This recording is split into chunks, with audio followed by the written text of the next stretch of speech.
दूसरा अहम मसला नमाज के अंदर रफा यदैन करने का है कि वो कौन कौन से मकाम हैं कि जिनके अंदर रफा यदैन नमाज में करना चाहिए और तरीका इसमें क्या है।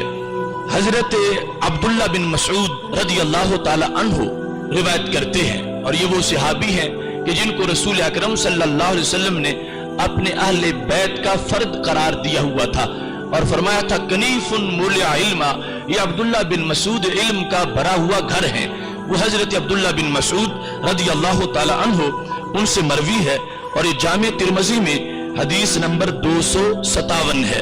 हजरत अलकमा रदी अल्लाह ताला अन्हु रिवायत करते हैं कि रसूल अकरम सल्लल्लाहु अलैहि वसल्लम की नमाज को हजरत अब्दुल्ला बिन मसूद रदी अल्लाह ताला अन्हु ने इन लफ्जों में बयान किया।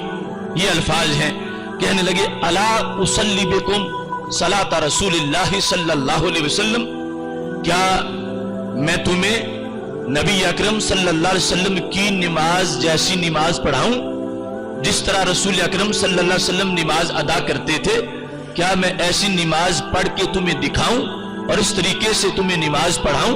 ताबीन के इज्तिमा में हजरत अब्दुल्ला बिन मसूद रदी अल्लाह ताला अन्हु उनको नमाज नबवी की तालीम देना चाहते हैं कि रसूल अकरम सल्लल्लाहु अलैहि वसल्लम किस तरह नमाज अदा करते थे। तो उन लोगों ने कहा ठीक है, हमें तो इसकी बड़ी तड़प है कि आप हमें बताएं कि क्या हकीकी तरीका है कि जिस पर रसूल अकरम सल्लल्लाहु अलैहि वसल्लम ने अपनी उम्मत को छोड़ा और जो नमाज का आखिरी और हतमी तरीका है। तो इस पर फसल्ला, हजरत अब्दुल्ला बिन मसूद रदी अल्लाह ताला अन्हु ने नमाज पढ़ी। फलम यरफा यदैहि इल्ला फी अव्वल मर्रा, तो आपने पूरी नमाज के अंदर सिर्फ तकबीर तहरीमा के साथ रफा यदैन किया, उसके अलावा किसी मकाम पर रफा यदैन नहीं किया। ना रुकू जाते वक्त, ना रुकू से उठते वक्त, ना रकत की तरफ जाते वक्त, ना दो सजदों के दरमियान, ना रकत से सर उठाते वक्त, किसी वक्त भी रफा यदैन नहीं किया। सिर्फ आगाज नमाज में इफ्तिताह सलात के वक्त तकबीर तहरीमा के साथ हजरत अब्दुल्ला बिन मसूद रदी अल्लाह ताला अन्हु ने रफा यदैन किया और बताया कि ताबीन ये वो तरीका है कि जो मैंने रसूल अकरम सल्लल्लाहु अलैहि वसल्लम से नमाज पढ़ने का सीखा है कि जिसके आगाज में सिर्फ रफा यदैन है। इमाम तिरमिज़ी रहमतुल्लाह अलैह ने इस हदीस को हसन करार दिया है कि इसकी सनद में किसी तरह का कोई गुबार नहीं और बड़ी मजबूत सनद है कि जिसमें हजरत अब्दुल्ला बिन मसूद रदी अल्लाह ताला अन्हु बता रहे हैं कि रसूल अकरम सल्लल्लाहु अलैहि वसल्लम की नमाज ये है कि आपने सिर्फ आगाज नमाज में तकबीर तहरीमा के साथ रफा यदैन किया है। अबू दाऊद शरीफ में हदीस नंबर 4749 है और यहां पर और सहाबी हैं जो रसूल अकरम सल्लल्लाहु अलैहि वसल्लम की नमाज रिवायत करते हैं। इनका नाम हजरत बरा बिन आजिब रदी अल्लाह ताला अन्हु है। कहते हैं इन्ना रसूलल्लाह सल्लल्लाहु अलैहि वसल्लम काना इज़फ्ततह सलाता रफा यदैहि इला करीबिन मिन उज़ुनैहि सुम्मा ला यऊदु। हजरत बरा बिन आजिब रदी अल्लाह ताला अन्हु कहते हैं कि मैंने रसूल अकरम सल्लल्लाहु अलैहि वसल्लम को नमाज पढ़ते देखा है। नबी अकरम सल्लल्लाहु अलैहि वसल्लम जब नमाज शुरू फरमाते थे, काना इज़ा इफ्ततह, जब नमाज का इफ्तिताह करते थे, नमाज का आगाज करते थे, रफा यदैहि इला करीबिन मिन उज़ुनैहि, कानों के करीब तक अपने हाथ उठाते थे। सुम्मा ला यऊदु, इसके बाद किसी मकाम पर नमाज के अंदर रफा यदैन नहीं करते थे। यानी ना रकू की तरफ जाते वक्त, ना रकू से सर उठाते वक्त, ना रकत की तरफ उठते वक्त, ना सजदों के दरमियान किसी मकाम पर भी नबी अकरम सल्लल्लाहु अलैहि वसल्लम रफा यदैन नहीं फरमाते थे। तीसरे नंबर पर हजरत अब्दुल्ला बिन उमर रदी अल्लाह ताला अन्हु रिवायत करते हैं और मुस्नद हुमैदी ने इसको जिल्द नंबर 2 सफा नंबर 227 पर रिवायत किया है। हजरत अब्दुल्ला बिन उमर रदी अल्लाह ताला अन्हु ने कहा, रअयतु रसूलल्लाह सल्लल्लाहु अलैहि वसल्लम काना इज़फ्ततह सलाता रफा यदैहि हज़्व मनकबैहि व इज़ा अरादा अन यरका व बाद मा यरफउ रअसहु मिन अर्रुकूइ फला यरफउ।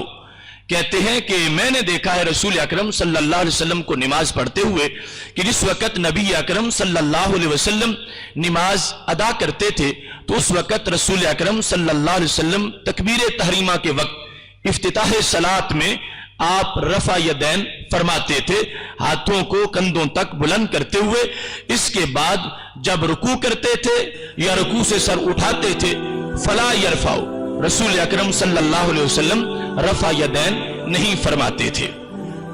صحیح مسلم میں جلد نمبر 1 صفحہ نمبر 181 پر حضرت جابر بن سمرہ رضی اللہ تعالی عنہ سے مروی ہے، کہتے خرج علینا رسول اللہ صلی اللہ علیہ وسلم، ہم نماز پڑھ رہے تھے کہ رسول اکرم صلی اللہ علیہ وسلم تشریف لے آئے تو آپ نے فرمایا مالی اراکم رافی ایدیکم، مجھے کیا ہے کہ میں تمہیں رفع یدین کرتے دیکھ رہا ہوں.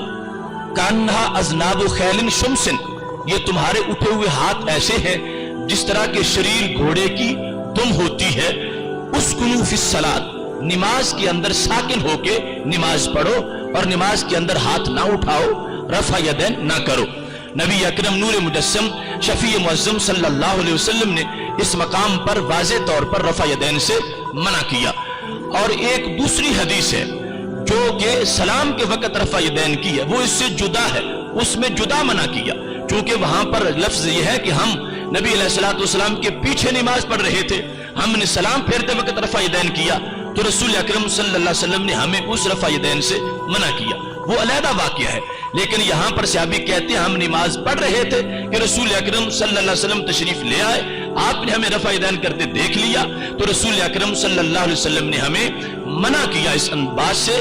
اور یہ رسول اکرم صلی اللہ علیہ وسلم کا انداز تربیت ہے، اور وہ اپنے صحابہ کو جس لفظ سے جھڑکی دینا چاہیں آپ ان کو اسی طرح بول سکتے ہیں. اذناب خیل شمس، شریر گھوڑوں کی دموں کے ساتھ اپنے غلاموں کی کسی حرکت کو تشبیہ دینا، یہ نبی علیہ السلام کے دربار میں ان کے لیے لفظ کا بولا جانا یہ کوئی اس میں بودھ نہیں ہے. رسول اکرم نور مجسم شفیع معظم صلی اللہ علیہ وسلم نے تعجب کیا کہ ایسا کیوں ہو رہا ہے، اور اس کے بعد آپ صلی اللہ علیہ وسلم نے نماز کے اندر اسکنو فی الصلاۃ، نماز کے اندر ساکن رہو، اور جو نماز کے اندر جن مقامات پر وہ لوگوں کو دیکھا تھا رفع یدین کرتے ہوئے، رسول اکرم صلی اللہ علیہ وسلم نے ان کو اس عمل سے منع فرما دیا.